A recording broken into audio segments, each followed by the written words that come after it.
నమస్కారం. ఈటీవీ 360కి స్వాగతం. ముందుగా ప్రధానాంశాలు.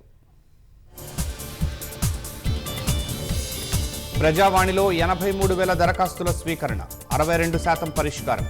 ఎన్ని ఇబ్బందులు ఎదురైనా కొనసాగిస్తామన్న భట్టి. ఎమ్మెల్యేలు ఎమ్మెల్సీలకు నేటి నుంచి అవగాహన తరగతులు. అసెంబ్లీ మండలిలో సభ్యులు వ్యవహరించే తీరుపై కార్యశాల. బీజేపీ రాష్ట్ర అధ్యక్షుడి ఎంపికలో కొనసాగుతున్న ఉత్కంఠ. రేసులో కొత్త పేర్లు రావడంతో ఆశావహుల్లో కలవరం. మరింత ముదురుతున్న మన్సు కుటుంబ వివాదం. విచారణకు రావాలని మోహన్ బాబు, విష్ణు, మనోజ్లకు సిపి నోటీసులు. రైతుల పేరుతో వేములవాడ రాజన్న కోడెల పక్కదారి.